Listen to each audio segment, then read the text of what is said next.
Bien, Fer, ¿tú cómo estás? Bien, también vamos a hablar hoy de un tema muy interesante que da para mucho, pero vamos a tratar de sintetizarlo, sobre todo para compartir la esencia.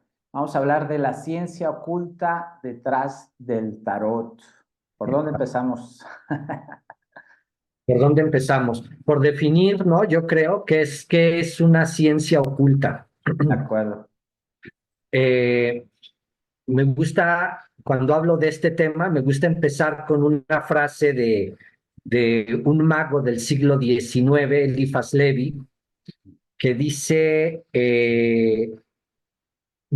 la ciencia jeroglífica absoluta está basada en un alfabeto en el que todos los dioses son letras, todas las letras números, todos los números signos perfectos.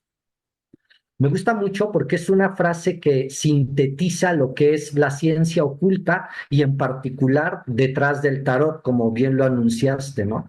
Me gusta la frase porque empieza diciendo que existe una ciencia absoluta, ¿no?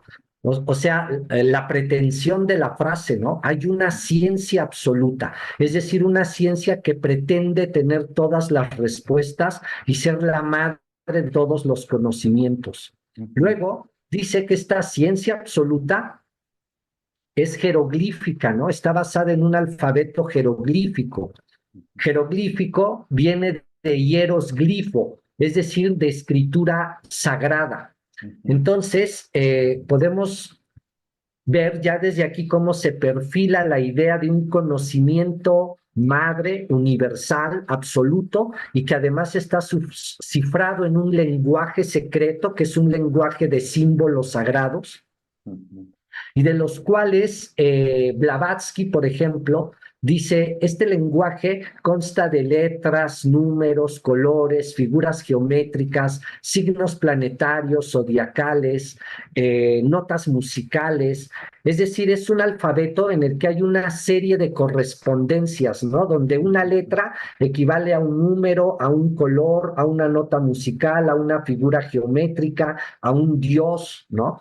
Eliphas Levi termina diciendo un alfabeto en el que todos los dioses son letras y las letras números, ¿no? Pareciera que entonces estos dioses o potencias divinas las podemos reducir a un número y ese número es una potencia matemática, una fuerza, una ley del universo. Así podríamos ver que el tarot se nos presenta como un libro sagrado en el que todas estas correspondencias están contenidas en la constitución de una carta del tarot, ¿no? Por ejemplo, una carta del tarot le corresponde una letra del alfabeto hebreo, le corresponde un número, le corresponde una palabra, le corresponde una atribución planetaria o zodiacal, y a la vez representa una fuerza angélica, ¿no? En el orden cabalístico del universo. Ujú. Entonces, la presentación que hacemos ahorita del tema es la del tarot como un libro sagrado Ujú. que nos invita a decodificar un lenguaje para poder penetrar los misterios de esta ciencia oculta, ¿no? De esta sabiduría. Y creo que la otra pregunta sería, ¿de qué habla esta ciencia oculta, ¿no? O esta ciencia absoluta. Pues por definición hablaría de todo lo que concierne al mundo antiguo. Y aquí entramos a una idea bien interesante. Hay que considerar, Fer, que el Ujú. ser humano actual vive desacralizado, es decir, vive sin nada sagrado. Ujú. Vivimos en un mundo funcional, práctico, utilitario, en el que lo importante es yo, después yo, al último yo, salir adelante, ser un mejor profesionista, ser exitoso. Pero cuando esta ciencia antigua se formuló hace milenios, Ujú. la concepción que tenía el ser humano de sí mismo era bien diferente, ¿no? El ser humano se sabía parte integral de un universo, no estaba separado. Lo que sucedía afuera sucedía adentro, lo que sucedía adentro era susceptible de ser leído en las estrellas, en el entorno, en los sucesos que pasaban a tu alrededor. El ser humano se sabía parte de un universo unificado. Ujú. Entonces, esta ciencia antigua, esta ciencia oculta, lo que habla es de un conocimiento de la unidad, para poder leer en este lenguaje mágico la unidad que existe entre Dios, el ser humano y el universo. Entonces, de alguna manera, decodificar el tarot es aprender una filosofía sobre el sentido profundo de la vida, de la realidad, de nuestra verdadera naturaleza, que es de condición o naturaleza espiritual, y Ujú. tratar de integrarla, vivirla.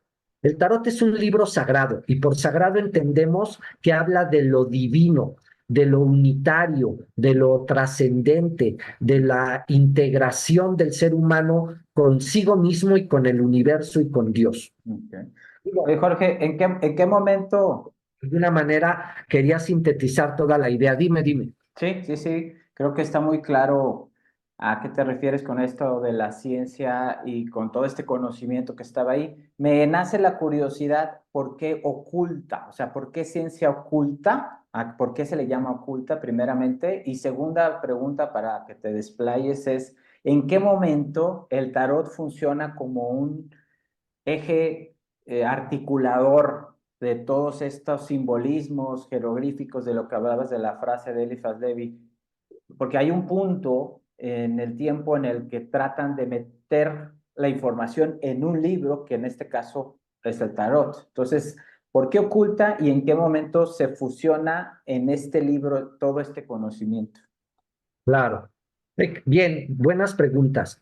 La, la palabra oculta es importante que se defina porque en realidad es una traducción de la palabra esotérico, ¿no? La palabra esotérico es una palabra griega que significa interior y por lo tanto oculta al exterior, ¿no? Entonces se traduce como oculto, pero su verdadero sentido sería el de una ciencia esotérica o una ciencia interior. Okay. Y esotérico es una palabra opuesta a la palabra exotérico, ¿no? Externo. Exotérico es externo, esotérico es interno. Y entonces es un conocimiento que por su misma naturaleza de ser una experiencia interior de unidad, de formar parte de un cosmos unificado, ordenado, como significa la palabra cosmos, Ujú. pues no es un conocimiento que se pueda transmitir, ¿no? Porque es una experiencia interna, esotérica, y por lo tanto es un conocimiento que más bien se revela desde adentro, se adquiere desde adentro. Y en ese sentido es esotérico, es incomunicable, no porque sea para unos cuantos, ni porque tú no lo merezcas, ni porque es para cierta gente privilegiada, sino porque la gente no lo busca, ¿no? La gente está buscando cómo ser funcional en la vida exotérica y descuida o no le importa la vida esotérica, la vida interior. Entonces, en ese sentido, es una ciencia oculta, una ciencia esotérica que no puede ser revelada a través de uno a otro, sino a través de la experiencia directa con el conocimiento. Y precisamente como es un conocimiento de esa naturaleza, para responder la otra pregunta, a lo largo de los siglos se fueron elaborando distintos métodos simbólicos como la astrología, como la alquimia, como la cábala, como la magia, que son lenguajes que han tratado de transmitir a través de un lenguaje simbólico los contenidos no expresables en palabras, ¿no? Lo que no se puede expresar en conceptos, lo trataron de expresar en símbolos. Y eso pues fue evolucionando, evolucionando, eventos de la historia, de la humanidad, circunstancias culturales e históricas permitieron que en algún momento de la Edad Media se creara el tarot como lenguaje sintético de toda esta ciencia oculta. Y al final el tarot también fue evolucionando hasta llegar al siglo XVII, en el año 1600, con el surgimiento del movimiento Rosacruz que surgió en Alemania, Ujú. se genera por primera vez ya una versión acabada del tarot. No quiere decir que no existiera antes, pero ahí se le dio la forma acabada que nos llega a nosotros, ¿no? En el siglo XVII, en el año 1600. Y entonces el tarot, pues es un invento históricamente bastante reciente, pero que lejos de que eso haga perder, que al perder su mítica antigüedad lo haga menos valioso, al contrario, lo enriquece, porque precisamente es el resultado de una evolución de miles de años de conocimiento que se logra sintetizar en la estructura de un tarot y nos llega a nosotros a través de este movimiento Rosacruz, ¿no? Entonces es muy interesante entender que el tarot es un libro, es el libro sagrado de la filosofía oculta o esotérica, ¿no? Y que contiene, es una síntesis de todo este lenguaje del que hablábamos al principio, de esta ciencia jeroglífica absoluta, ¿no? Ok, me gustaría ir derribando barreras, ¿no? La primer barrera, la gente que por primera vez o ha escuchado o está poco familiarizada con el tarot, pues tiene que ver con que el tarot es adivinación, ¿no? Es así como lo primario la gente que de alguna manera nunca se ha involucrado. Primer barrera, y ahorita, digamos, cuál es ese desvío o esa distorsión de la primera barrera. Segunda barrera, a analizar o reflexionar, es cómo es que este tarot entonces es más que unas simples cartas, como bien mencionabas, que sí están vinculadas a diferentes conocimientos universales, ¿no? Y en el momento que se convierte no nada más en cartas y símbolos, sino realmente en un recorrido o una fusión de todo lo que existía en aquel entonces como conocimientos o leyes universales, ¿no? Ajá. Sí, exacto. La gente tiene la idea cuando oye tarot de leer las cartas, ¿no? Y hay que entender que ese es como su función secundaria. Digamos, su aplicación más básica de lo que es es difícil explicarlo. Te voy a decir por qué. Porque yo ahorita que te estoy diciendo que es su aplicación más básica, es porque en realidad hay que ver primero el tarot como un libro que explica principios universales, ¿no? Leyes, fundamentos, que nos habla de nuestra riqueza interior, de nuestra conexión espiritual. En ese sentido, pues esos conocimientos son mucho más trascendentes e importantes a leerte el tarot para saber si una rubia te está sacando a tu marido, ¿no? Pero por otro lado, también es cierto que la interpretación del tarot surge de una profunda comprensión de su ciencia oculta. Es decir, una persona que no conoce la ciencia oculta del tarot puede leer las cartas, puede leer el tarot, pero lo va a hacer de una manera muy intuitiva, ¿ok? Porque al final el tarot es el lenguaje de nuestro subconsciente y todos, por derecho divino, tenemos acceso a esa instancia de nuestro ser interior que es la subconsciencia. Entonces, claro, hay gente más sensible que otra y cualquiera que tenga esa sensibilidad puede leer el tarot, pero repito, de una manera más intuitiva. Lo ideal es acercarse a la lectura del tarot, a la interpretación del tarot, pero como resultado de primero conocer la ciencia oculta, de trabajar interiormente la ciencia oculta, para que sepas que la lectura del tarot también debería de ser un acercamiento más espiritual.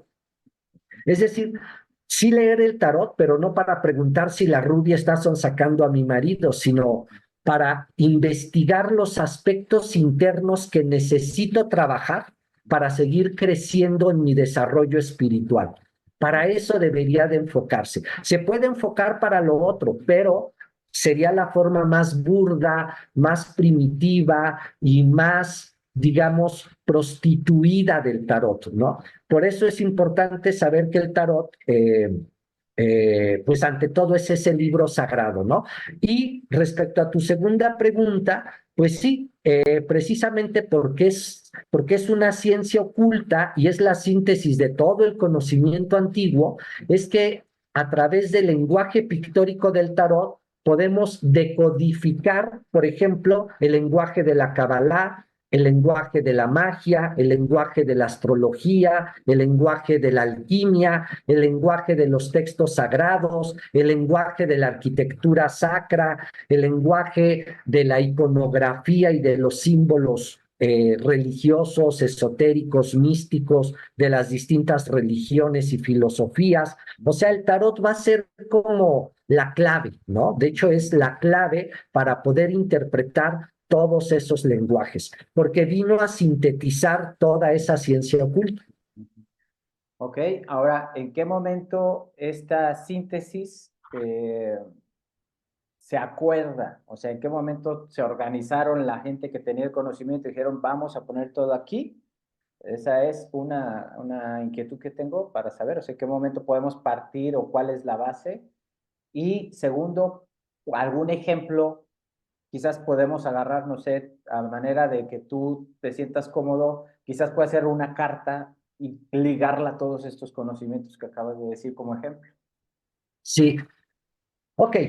La historia del tarot es muy confusa. La verdad es que hay muchas teorías al respecto. La investigación, digamos, objetiva, histórica, documentada, nos lleva al Renacimiento, ¿no? Nos lleva a la Edad Media, fines de la Edad Media, comienzos del Renacimiento.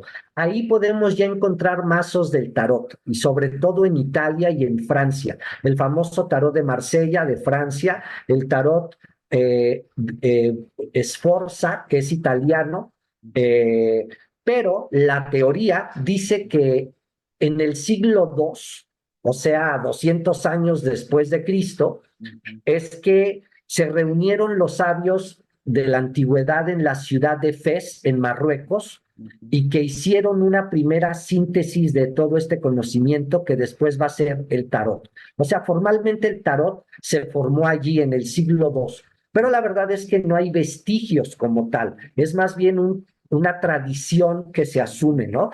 También hay que entender que no surge por generación espontánea, es decir, ya se habían hecho muchos intentos, existían ya ciertos conocimientos sintéticos, como el I Ching, por ejemplo, ¿no? Como el juego del lila en la India, que es el juego del karma, varias síntesis que de alguna manera terminaron convirtiéndose en el tarot. Y luego entender que fue evolucionando. El siglo II es un siglo muy interesante porque es el momento en el que el cristianismo ya está extendido por técnicamente todo el mundo conocido, pero que todavía no está instituido como poder fáctico del Estado, ¿no? Como iglesia al servicio del Estado, sino era un mensaje ecuménico que ya se había extendido por todo el mundo. Entonces, en ese momento hay muchas corrientes complejísimas del mismo cristianismo. Ya existen teorías sobre el cristianismo muy distintas, ¿no? Pero además converge con la existencia de movimientos como la escuela neoplatónica, como el hermetismo, como el gnosticismo o gnosis. Entonces, hay que entender que el siglo II es un momento clave en la historia de la evolución del pensamiento, porque están convergiendo en Europa, en Medio Oriente, muchas líneas de pensamiento que ya se están uniendo, precisamente en Alejandría, ¿no? En la famosa ciudad de Alejandría, donde está la famosa biblioteca, de donde son los primeros padres de la iglesia, los filósofos que ya hacen una síntesis de lo egipcio, lo griego, lo caldeo, lo persa. Entonces hay una síntesis maravillosa de conocimiento que permitió que se hiciera esa primera síntesis del tarot en el siglo II. Pero van a pasar 1000 años, ¿sí? Van a pasar 1400 años para que surja ya formalmente y a la luz los primeros mazos de tarot, tal como nosotros ya los conocemos en la actualidad. Bien. Ahora, vamos dando un ejemplo, si te parece bien, quizás de una carta, nada más como para mostrar todas estas conexiones y todo lo que integra, ¿no? Porque yo puedo ver una carta y a lo mejor veo nada más un nombre, un número y una figura. Pero obviamente, como bien mencionas, de ahí hay conexión con todas estas leyes, con toda esta sabiduría oculta con la definición que ya se dio previamente, ¿no? Entonces, ¿te Sí, parece bien si con un ejemplo? hermano. A ver, Mira, vamos a poner esta carta que se llama el mago. el mago, ok.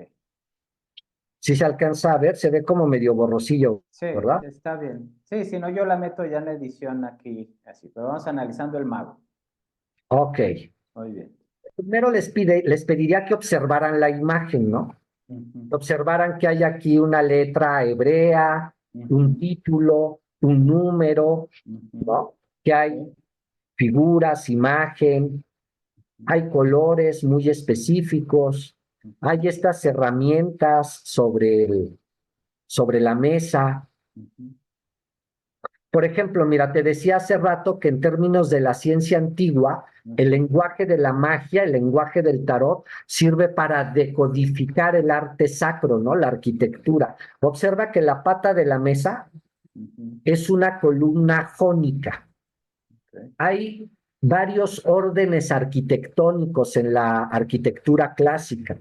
Y el arte jónico es un arte que surgió para el templo de la diosa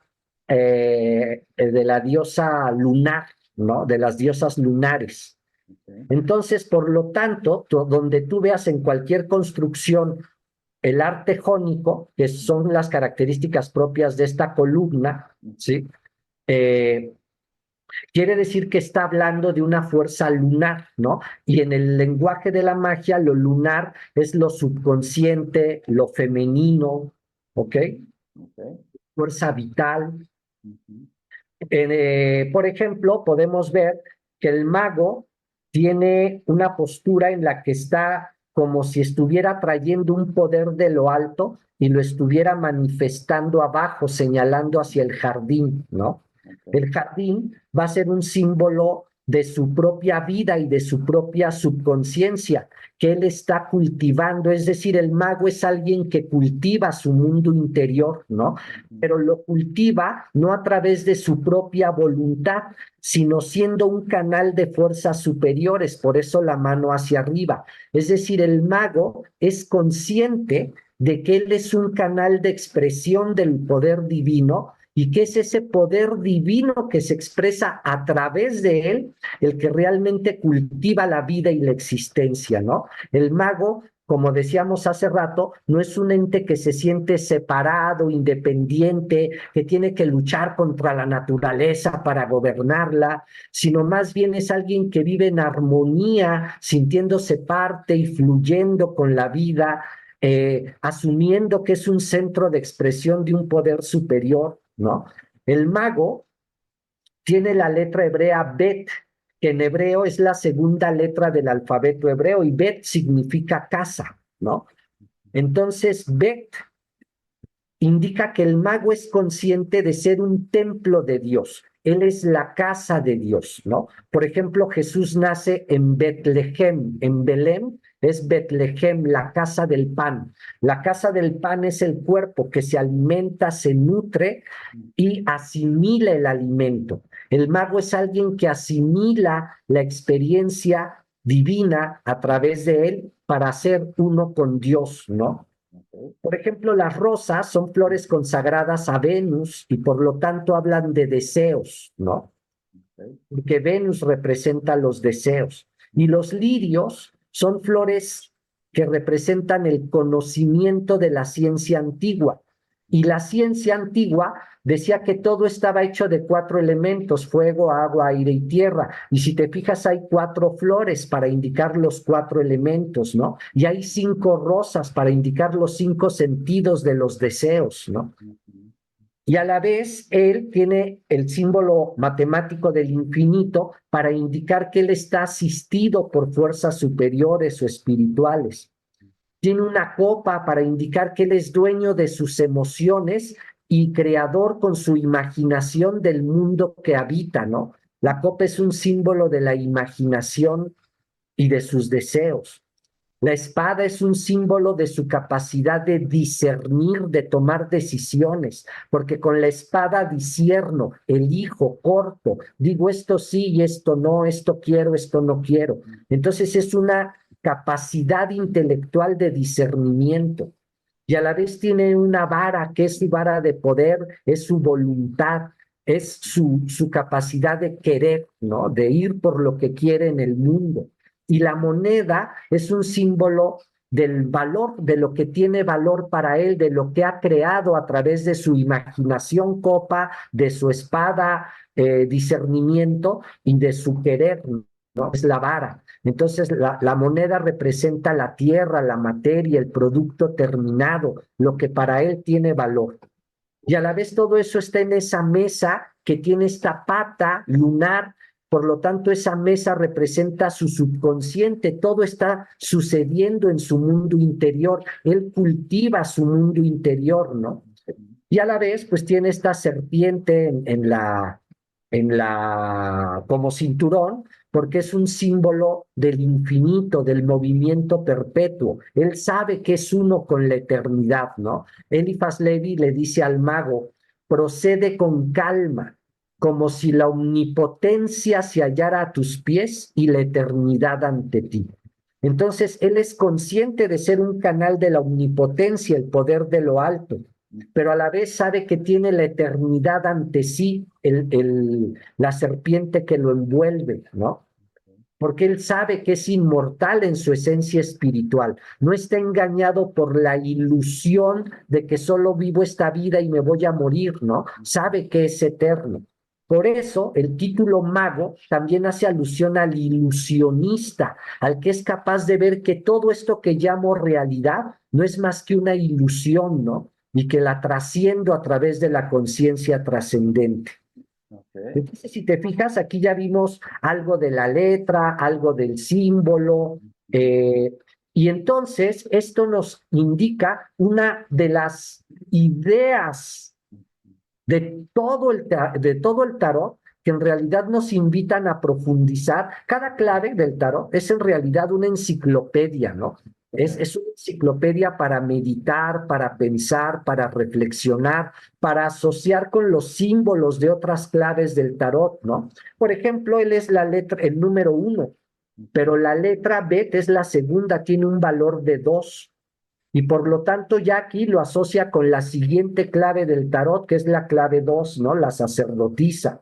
Y así se van haciendo una serie de correlaciones, de asociaciones, que es como funciona nuestra mente, Fer.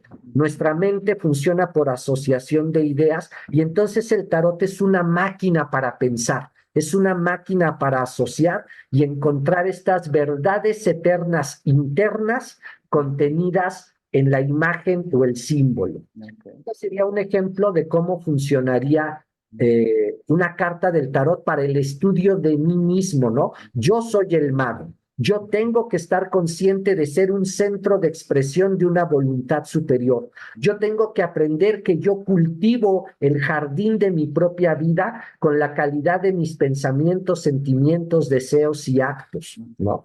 Y entonces me invita a la responsabilidad de mi vida, de mi propia vida. Y entonces, a la vez me sirve como un camino de desarrollo personal, humano, espiritual, psicológico.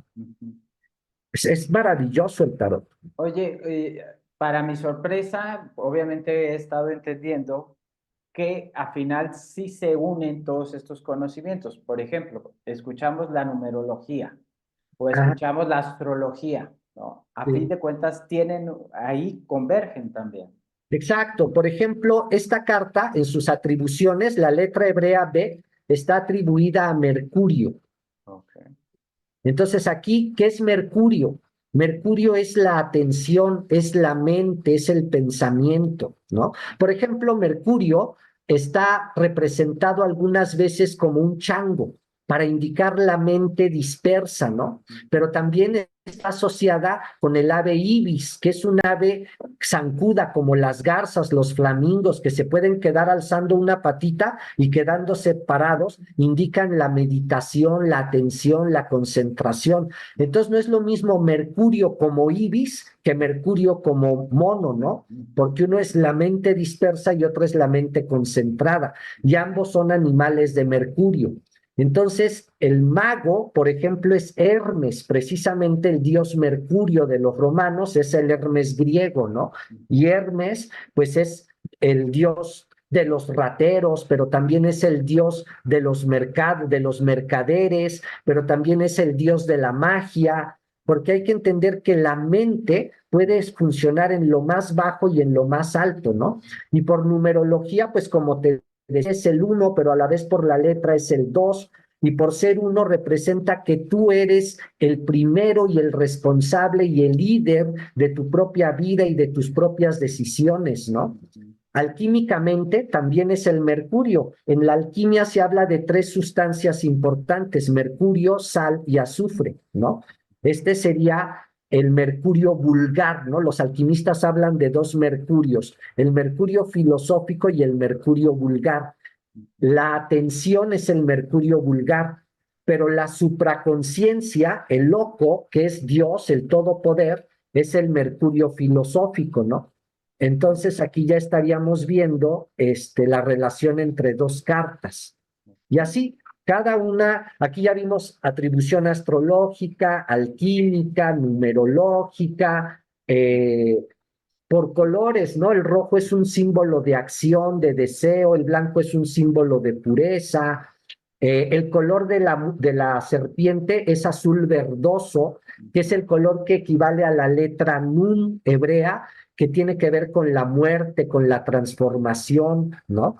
Entonces, él es consciente de que él trasciende la muerte, ¿no? A través de la transformación interna. Y así, cada carta es, te digo, una enciclopedia. Ahorita te estoy dando ideas sueltas, generales, pero un estudio metódico y sistemático del tarot te puede llevar muchos años de estudio de cada clave, ¿no? Ok. Eh, ¿Cuál sería la invitación, como para ir concluyendo entonces, de empezarte a empapar de este conocimiento, que lo estoy entendiendo que es un conocimiento de leyes universales, de vida, de experiencia en este mundo terrenal, a fin de cuentas, ¿no? Sí. ¿Cuál sería la pregunta concreta? ¿Cuál sería la invitación desde tu perspectiva después de estar estudiando todo esto para el público en general, para que se quiera involucrar en dado caso que le nazca, ¿no? Que estudie las atribuciones ocultas del tarot, es decir, las atribuciones del alfabeto hebreo, ¿no? Que se interese por conocer el tarot como una ciencia oculta, que se inscriba al curso de magos y ocultistas, donde hacemos un estudio metódico y sistemático de toda esta información, ¿no? Somos un grupo de investigadores, de estudiosos, que estamos constantemente tratando de penetrar, ¿no? Estos secretos, estos misterios, pero a través de una metodología precisa, a través de un sistema. Hay un método, ¿no? Concreto, que es el método que nosotros llevamos a través de lecciones, a través de reuniones semanales. Entonces, no sé si tú quieras agregar algo, tú has formado parte o formas parte de estos grupos de estudio. Sí, pues yo básicamente fascinado por el conocimiento y sobre todo el entendimiento, Jorge, que he tenido es que todo va al mismo origen y que todo se trata de lo mismo, ¿no? Porque ve uno de repente destellos por ahí de intenciones y herramientas, le voy a llamar, que si los números de no sé qué ruso, que si la numerología de no sé qué, que si la ley de la atracción, que si las leyes universales, pero al final de cuentas, cuando empiezas, y es lo que yo he entendido en este grupo de estudio, es que todo es lo mismo, nada más que hay que ir detrás capa por capa para entender el origen de las cosas, ¿no? Y creo que ese es uno de los beneficios, al menos que yo he tenido. Totalmente. Actualmente hay mucha información donde quieras, donde quiera hay información valiosa, Pero el problema de esta información valiosa es que está fragmentada, son ideas, ¿no? Y si tú te quedas con todo este conjunto de ideas, lo que tienes es un collage, como las piezas de un rompecabezas, pero no tienes el hilo conductor que une las piezas para generar un cuerpo de doctrina preciso, matemático, exacto, que te permite entender a fondo esta ciencia oculta, ¿no? Se vuelven más bien como temas abstractos, a veces medio inteligibles, pero otros totalmente ininteligibles, y al final te terminas quedando como con ideas aisladas, ¿no? Lo importante de un método como el que nosotros llevamos es que hay un hilo conductor para que tú seas un iniciado en el lenguaje de la magia, ¿no? Un iniciado en esta ciencia jeroglífica absoluta de la que hablábamos al principio. Así es. Pues Jorge, muchas gracias. Si a alguien más le interesa, que abajo en la descripción vamos a dejar los datos de contacto tanto de Jorge como del grupo del que habla de estudio, por si les llegan a interesar estos temas. Buena opción, buena referencia, y también es importante saber con quién llegas y tocas la puerta, porque de repente también hay muchas distorsiones por ahí del ego, ¿no? En todo esto que parece una pues por ahí dicen tal cual el ego espiritual, ¿no? Que a fin de cuentas hace que nos perdamos de muchas cosas. ¿Algo más que quieras agregar o despedirte, Jorge? Pues nada más, creo que una síntesis es decir que el tarot representa todo lo que es posible conocer de mí mismo para la trascendencia, autoconocimiento y realización del ser. Yo creo que es una herramienta maravillosa que los invito a conocer y a profundizar. Bueno, pues te agradezco mucho, Jorge. Nos despedimos. Que estés muy bien. Saludos a ti y a tu audiencia. Muchas gracias.